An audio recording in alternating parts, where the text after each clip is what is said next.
New year, different result for the Miami Heat, who took a 5-game win streak into Sacramento, but weren't able to start off 2022 on the right foot. We'll break down Sunday night's game, give out player grades, and discuss which player on a 10-day contract has stood out the most. All that coming up next here on Locked On Heat.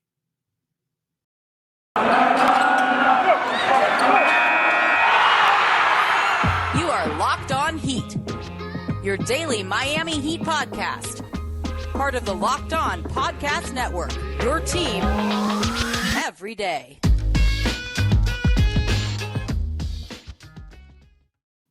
Hello, Heat Nation. It's a Monday edition of Locked On Heat, your daily podcast covering all things Miami Heat. However, you may be listening on YouTube, Odyssey, or your favorite podcast app. Thank you so much for making Locked On Heat your first listen every day. I'm David Ramil, and with me, as always, is my co-host, Wes Goldberg. It's a new year, and thank you so much for supporting Locked On Heat. You've helped us reach our goal of 1,000 subscribers on YouTube. Thanks so much for all that support, and please keep it coming. We were going to continue to put out great content all year long, but unfortunately, the Heat couldn't start off the year as well as we have. They traveled to Sacramento for the third game of what was supposed to be a 7-game road trip. If you recall last week, of course, they kicked off that road trip in San Antonio. That game was canceled on New Year's Eve. They faced the Houston Rockets, had a big win there, and then went into Sacramento for the first of a second of 2-game back-to-back set, facing the Golden State Warriors on Monday night. But the Heat started off sluggishly on 2022. They were not shooting the ball particularly well against the Kings, kind of went back and forth for most of the game, and then started slowly building up a lead. They were actually up about 7 with 10 minutes left in the game, and then the Kings started slowly chipping away at that with Miami's offense coming to a screeching halt. It was a back-and-forth affair for most of the rest of the fourth quarter, and a Tyrese Halliburton jumper put Sacramento up 4 with just over 2 minutes left. Then Omer Yurtseven hit a baseline jumper to cut the Kings lead in half, and then Jimmy Butler tied the game at 113 with 26 seconds left. The Kings called a timeout, and De'Aaron Fox, who was on fire late in the game and has beaten Miami on what feels like multiple occasions, drew a foul and was able to hit both free throws to put the Kings up 115 to 113 with just about 6 seconds left in the game. Then on the last possession of the game, Kyle Lowry inbounds the ball to Jimmy Butler. He was being defended well by Harrison Barnes. Jimmy drove to the hoop with Barnes on his hip the whole time.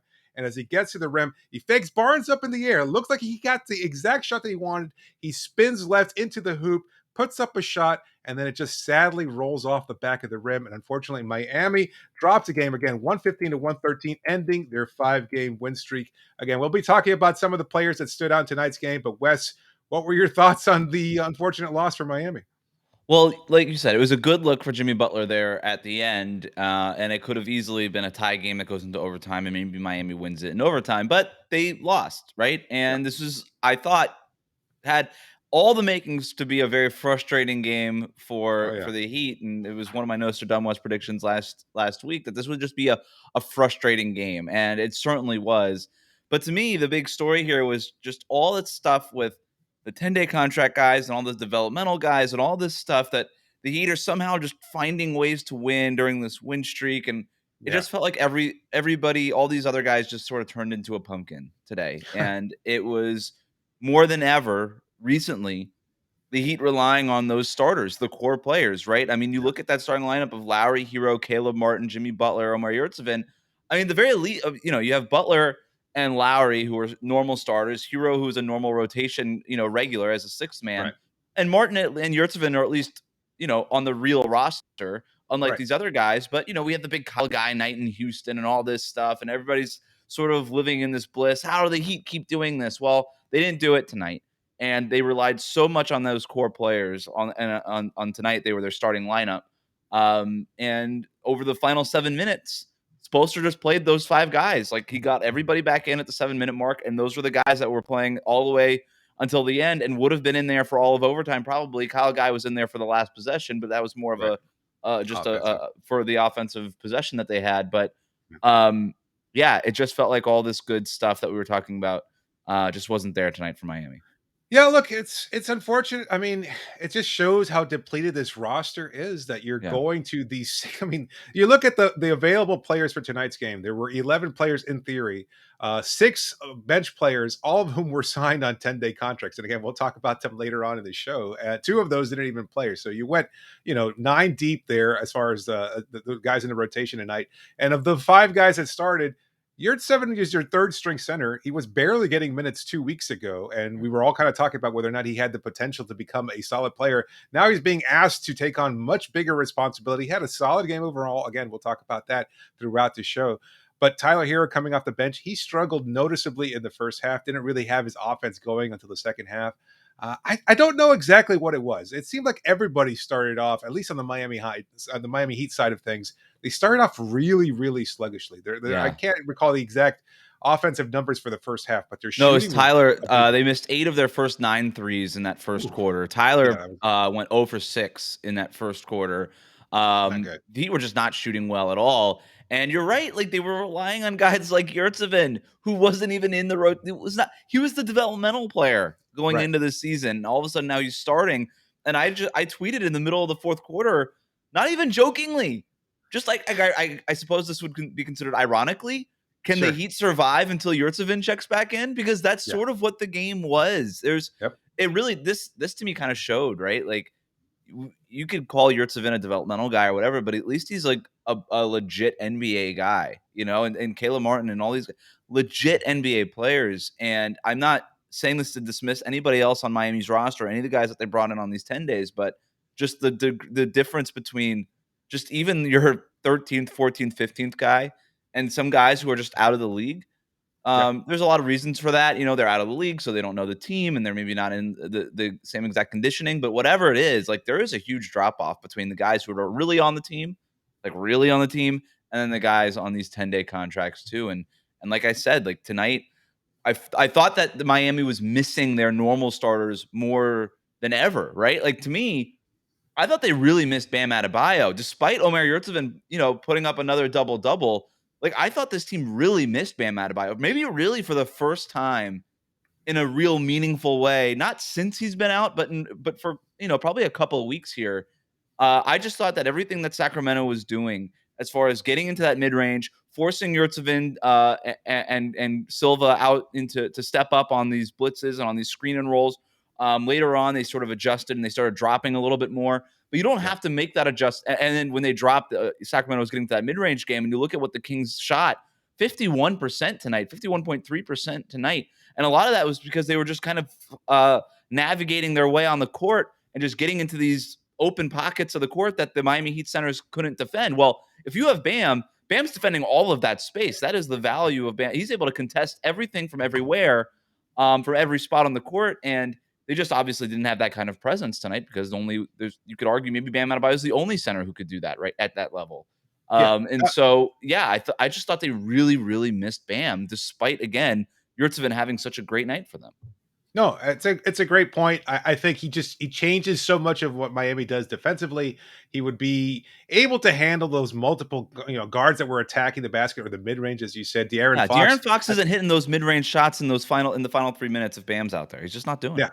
that's a great point. And it's another offensive hub too. As good as Kyle Lowry was at playmaking tonight, it's always great to have another player like Bam change the Yes. dynamic of the game and be able to create from the elbow and just it would have allowed some different spacing for the Heat there especially when their shot wasn't falling. And look, Miami did things well. It's not like they completely crapped the bed or anything like that. They led the rebounding battle. They were sharing the ball pretty effectively. They shot 43.8% overall, but it was the 3-point shot that killed them. Just 9 of 33 from 3-point range, 27%. Absolutely abysmal. I really feel like this is a night where it kind of shows the importance of a Duncan Robinson. I know a lot of Heat fans and listeners No, and it's viewers well said.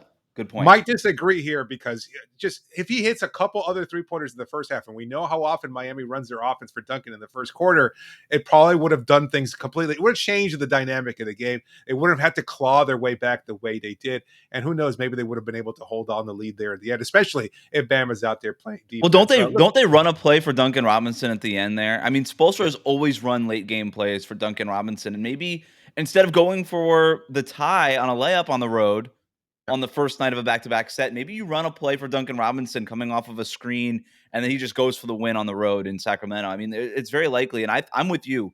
It wasn't just Bam that they were missing. They were missing Duncan Robinson. And by the way, this is not meant as an excuse. It's just an observation because this is sort of the first night that we're really saying like, oh, wow, the Heat are really missing these players that they don't have right now. And I think this should be more of the expectation than the rule going forward. Like I said, it kind of feels like all of this stuff is sort of turned into a pumpkin a little bit. Again, not an excuse, just an observation. They've gotten lucky. They've capitalized on those opportunities. They've gotten some great performances from guys that they couldn't. And credit, which we have not given enough of, to Eric Spoelstra for being able to turn all these pumpkins into Cinderella and the incredible, whatever display that they've had. 5 games and the incredible record throughout December when they've been missing Kyle Lowry, Jimmy Butler, Bam Adebayo, Dwayne Dedmon, and on and on and on. They've missed so many different players due to injury and health and safety protocols. PJ Tucker, who was playing his best basketball of his career over the last few weeks before he went down. Again, they've been missing so many players. The fact that they were able to string this many wins is a testament to Spoelstra's incredible abilities as a coach and the strength of this team and its unexpected depth, including some of the guys that they brought in on 10-day contracts.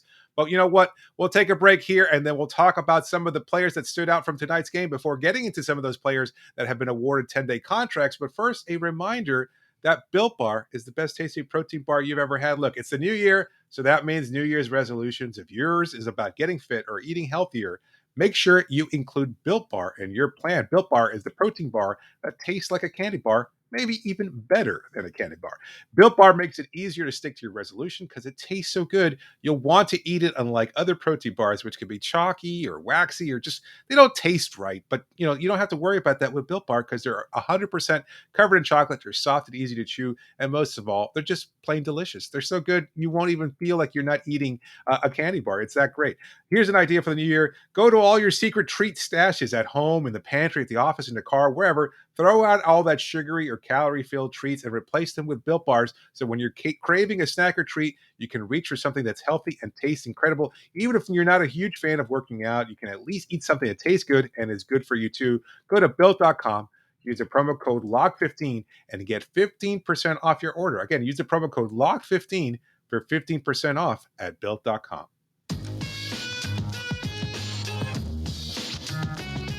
All right, boys and girls, it is time for some player grades. Thank you for making Locked On Heat your first listen every day. We are free and available on all platforms, including on YouTube, where we have officially reached 1,000 subscribers. Thank you so much for getting us to our goal before 2022. Let's keep it growing.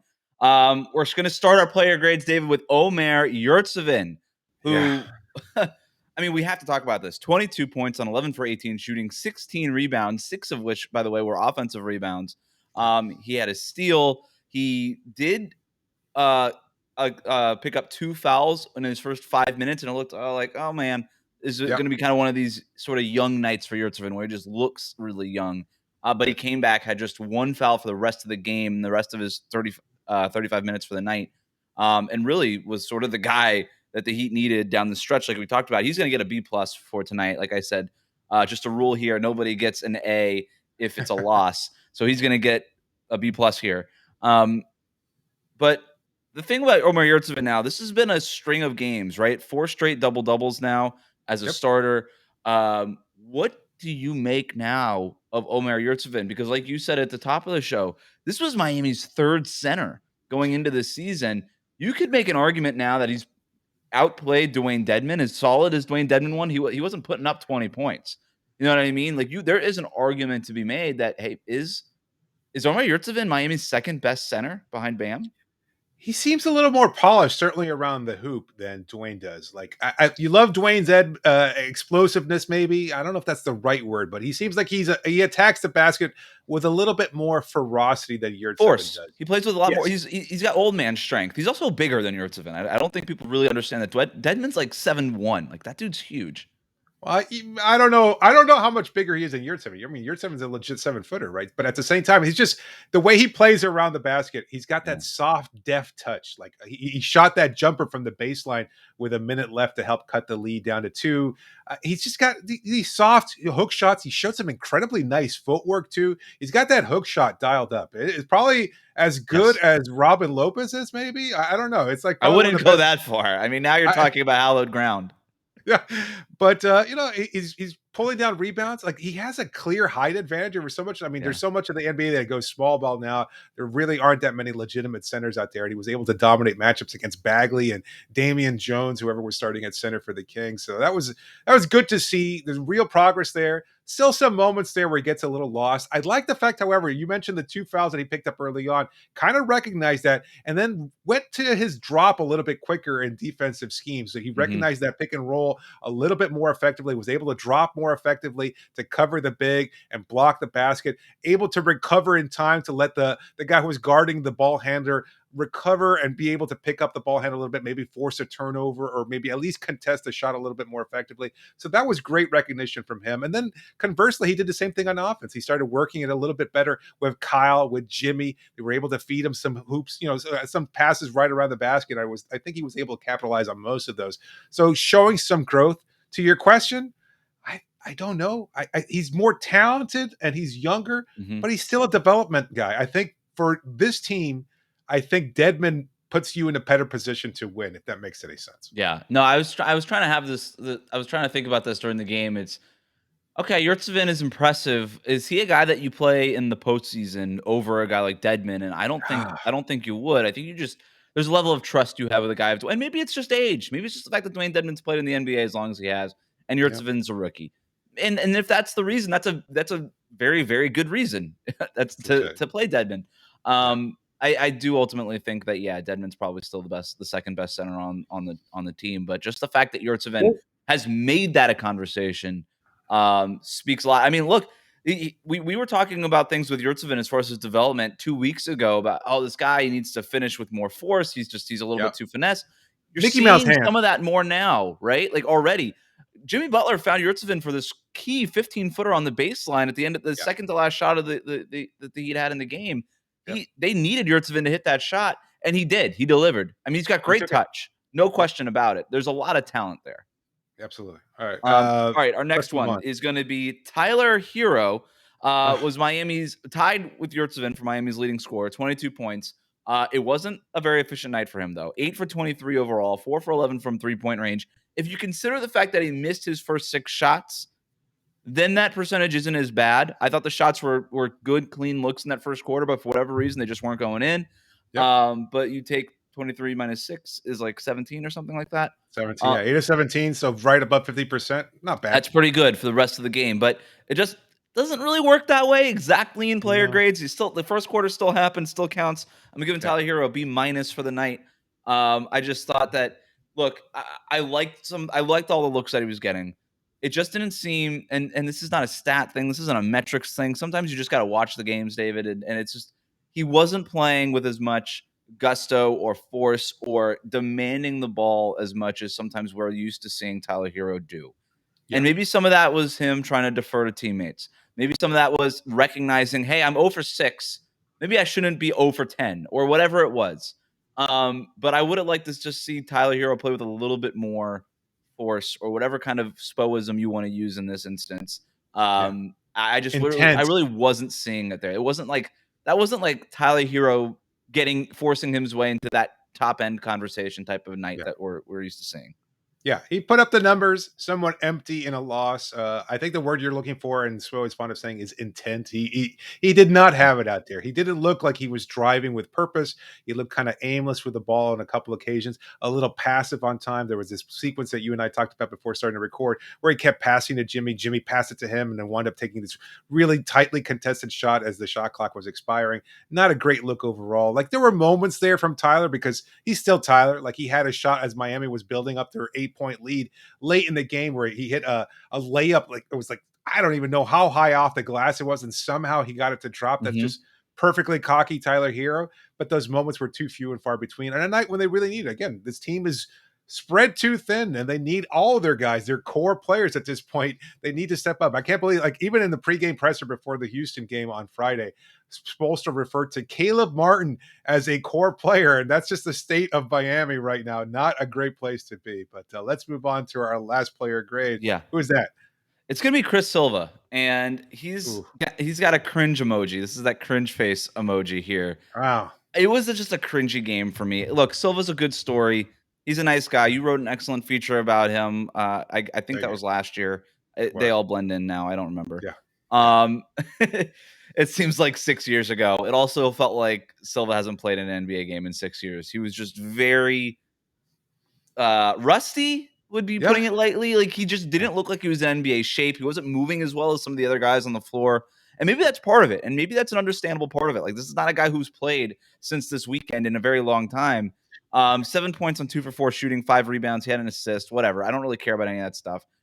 He was a minus 11 for the night, which was the worst on the team other than Jimmy Butler and Tyler Herro. And there's a lot more noise in the Herro and Butler numbers than there was in the Silva numbers. It just looked like when Silva was on the court, Sacramento was targeting him every single time that they were on. Like, to be minus 11 in 13 minutes is really difficult. And that's because Sacramento just targeted him every single time that the Kings were on offense. And look, he wasn't able to get out to the shooters when he was blitzing and trapping off the screen and rolls.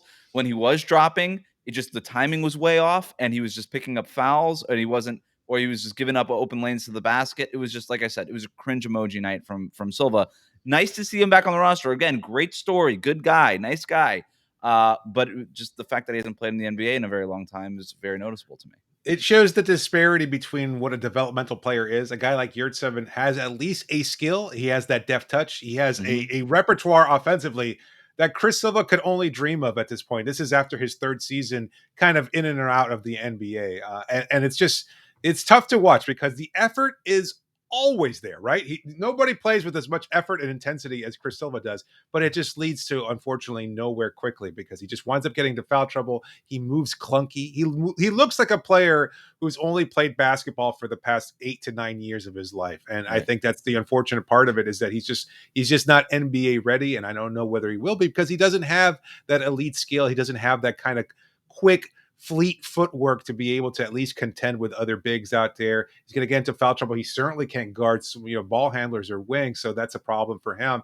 He had one nice play where he caught the ball, was able to attack Alex Len, who's a little stiff himself, and then was able to draw the foul on him too. But with the exception of that, it was just too many times where he was running pick and roll with Jimmy, and he didn't know where to go. Like, he's kind of backpedaling, setting a screen. And if, for those of you who can't see what I'm doing, I'm using air quotes because it was hardly a screen so much as I'm 6'10" and here I am in front of your face.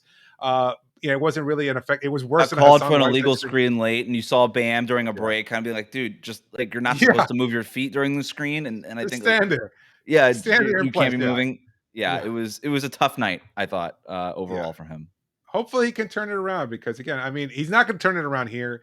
He clearly needs some more minutes, some more opportunity, but it's not going to be in Miami. With a team with a championship window like the Heat have, they can't afford to take that time on a player like him. So to answer our question from before about whether or not Yurtseven is a better player than Dwayne Dedmon, maybe not, but he's certainly a much better player than Chris Silva. And they can afford to at least put Yurtseven out there because he's going to give you offense. He's going to give you something. He's at least even taller and a better rebounder than Chris Silva. He might not give the same level of effort or intensity, but at this point, it's all about having the skill to complement your best players. So that's just the way it is. But let's move on to our next segment. We'll talk a little bit about those 10-day contract guys on the roster, including Chris Silva. We'll give out the 10-day contract belt. That's a new segment they're going to be talking about here, coming up next here on Locked On Heat. Thanks to all of you for making Locked On Heat your first listen every day. Now you can continue to support us by making sure to subscribe to the show on YouTube or wherever you get podcasts. You can always reach us via email at lockedonheat@gmail.com or via Twitter using the hashtag AskLHeat. A first timer for this new segment. It's the 10-day contract belt with 6 players under contract right now for Miami, on all of them on 10-day contracts. And that was including Xylem Cheaton, whose contract just expired for Miami. But look, this is a throwback for those of you who are listening or watching that are new to the show. Years and years ago, when Miami was in the midst of that 2016-17 season, when they went 41-41, their power forward rotation was so bad. It was a mix of Luke Babbitt, James Derek Johnson, Williams, and James Johnson. And we had no idea who would start on a night-to-night basis. Usually it was Luke Babbitt, but then maybe James Johnson would have a nice play, and maybe Derek Williams would play at all, and maybe it would be noteworthy. And so we decided, you know what, let's award a championship belt, the power forward belt, to this cast of characters that were, Right. ostensibly starting in the NBA somehow. A And here wrestling we are. style belt, right? Where Yep. if you are the better power forward for that night, you have climbed the mountain, you've knocked the other guy off the mountain, you have earned the belt. And Yeah. so this is sort of a similar situation. These 10-day contracts are just a bunch of names, a bunch of dudes, a bunch of guys, Yeah. and With the exception of one Heat Hall of Famer, Mario Chalmers, who has that's yet to right. play, unfortunately, for the Miami Was Heat. 2 games. has not played yet. Yeah, Yeah, 2 games under contract, 0 minutes for Mario right now. You wonder what the situation is. Spo said after the Houston Rockets win that he would have liked to have gotten Rio in there, that, they've stayed in touch, that it's just like old times, going back in time, etc. Silva's it's getting minutes. Kyle Guy's getting minutes. No minutes for Mario Stauskas is Chalmers. getting minutes. No, Yeah, I think, obviously just like in the Sacramento game and in the Houston game, you probably thought there would be an opportunity to kind of build an early cushion and then play some garbage time, and then maybe you're able to get Mario Chalmers in there. Just look, the fact that Mario Chalmers is even on one of these 10 days is a huge success story. I don't absolutely. think a lot of people understand why he was out of the league. It wasn't because he tore his Achilles after Miami Yeah, traded him to Memphis. He played only like a handful of games, tears his yeah, Achilles, never got back into in a contract year, never got back into the NBA. It was really tough, and yet through all these years, he has stayed mostly in Miami, trying to work his way back into NBA shape, rehab that Achilles that took a very long time for him to rehab. yep, So just the fact that he was able to get into the G League, he was with the Denver Nuggets G League affiliate for a little while before getting called up to Miami, in and of itself a huge accomplishment for somebody his age coming off yeah, of an Achilles tear that late in his career. It's unheard yep, of. yeah, And he'll get NBA minutes at some point. We're bound to see it, but they haven't also played Eric Holman, who they basically signed just because of his proximity to San Antonio. Before that game was postponed, they were trying to get that game to not be postponed, and so he's obviously not a guy that they signed because they really think that they found another one here. I think sure, they really just signed him because he owned a car and he could drive from Austin to San Antonio in time. So he hasn't gotten yeah. any minutes. The guys who did get minutes: Silva, Highsmith, Kyle Guy, Nick Sauce Sauce Castillo. Castillo. Yes. Um, the belt has to go to Kyle Guy. Before we talk about Kyle Guy, Silva, we talked about. Highsmith, 15 minutes, 0 points. Didn't really do a whole lot, but did hit some shots in Houston that I thought, started showing signs of being sort of that 3-and-D type of guy. Yeah, And then Stauskas, he had 5 points. He was a plus 12 tonight, kind of quietly. Also had a nice debut for the Miami Heat in Houston as well. But Kyle Guy is the story here. I mean, had a solid night tonight, 7 points, 3 for 8 shooting, 4 assists, 2 rebounds, but had a huge night in Houston. I don't think any of the other 10-day guys has done enough since Kyle Guy's explosion in Houston and solid performance in Sacramento. He has the belt. None of the other guys have done enough to knock it off of him.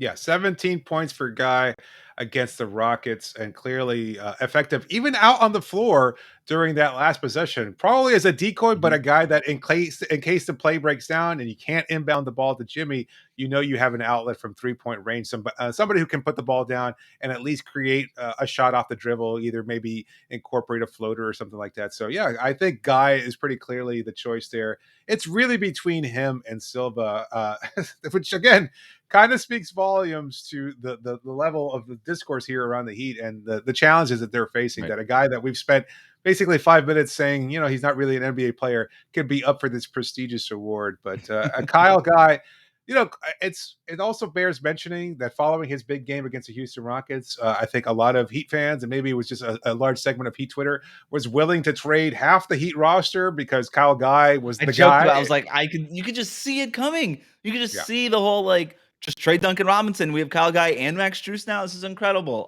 yeah, Look, I think Kyle Guy is a nice player. I think sure. he is. I actually do think he's one of those guys that's just been looking for the right opportunity. And I actually was able to talk to him in Las Vegas during summer league because I was covering the Warriors, and the Warriors had him as part of their summer league team. And he would talk about that. He's like, look, I never really got a chance, and he didn't really name the Sacramento Kings, but he Right. basically was because that was the only team he played for. He's like, I never really got an opportunity in a stable organization. That's why I'm looking forward to playing for the Warriors. Fast forward a few months, he's playing for a different stable organization right now with the Miami Heat, and they've been able to give him an opportunity. So I don't know if this lands him a roster spot in Miami. though they do have a roster spot that they could give him. Right. But it could land him a roster spot elsewhere in the NBA because I think he has a real skill set, right? We mentioned the He 4 scores. assists. I mean, like people Right. like the scoring, but he can also put the ball on the ground, make things happen. He's got a lot of confidence, which matters. He's willing to take shots. He's willing to be in there. Like Spo trusts him at the end of a game where they need a basket. Like there was a reason why Right. he was in there, and so I think there's a place for him in the NBA. I don't know. Again, I don't know if it's Miami. It just sort of comes down to rosters and salaries, Yeah. cap stuff, and whatever. But I think he's a legit NBA player. He's a little Jimmer Fredette-ish, right? Kind of undersized. Yeah, Maybe more that's an easy athletic than comparison. Jimmer. Definitely I'd more say that. athletic than Jimmer. That's fair. That's He fair. actually reminds, and this is a terrible comparison, but I'm going to make it anyway. Kind of All right. reminds me a little of Trae Young, just in the way that he wants to be playing. And I actually think that Okay. he probably thinks that he plays very similar to Trae Young. Like he probably looks at Trae Young in Atlanta, he's like, I could be doing that, and he can't be doing that. But it's a sort of a similar style to me, if that makes I could any see it. sense whatsoever. No, And do a not little aggregate reckless, this right? and say Wes Goldberg of Locked On Heat thinks that Kyle Guy could be the next Trae Young. That is not what I'm saying. I'm just saying from a stylistic standpoint, they play similarly. That's it. No, I could see it, and you know what? Go ahead and aggregate it. I think it's fair. I think you're clearly stating that Trae Young is a worse player than Kyle Guy, and I'd like to Kyle run Guy with should that. be in that conversation, at Yeah, least. yeah. It's Luka Doncic, Tyler Hero, Kyle Guy, and then Trae Young somewhere around there Yeah. somewhere. All right. Well, that does it for today. Miami doesn't have a lot of chance to dwell on this loss because they'll be taking on the Golden State Warriors late Monday night. But of course, we'll be awake and giving you a full recap of that game afterwards. So make sure to check that out. And of course, we'll be giving you great content all week long. Thank you again for making Kyle Guy for making Locked On Heat your first listen every day. Remember that every episode is always free and available wherever you get the show. So make sure you subscribe to get the best coverage available. Make sure to check out Locked On Bets, your daily one-stop shop for all your gambling needs. I'd like to also shout out, well, not shout out, maybe that's not the right word, but there is a Miami Heat fan group that follows us on Facebook. And unfortunately, their moderator, Nellie D. Nelson, passed away a few days ago. He was a huge Heat fan, and I know this community loves their Miami Heat. And so just wanted to mention him and that we're all sorry for the loss to his family, and hopefully they can start off the year a little bit better. But shout out to Nellie D. Nelson for being such a huge Heat fan, and for that group that always supports this show as well. That'll do it for tonight. This is David Ramil signing off for now. Thanks so much for joining me, Wes. Thanks, Nelly.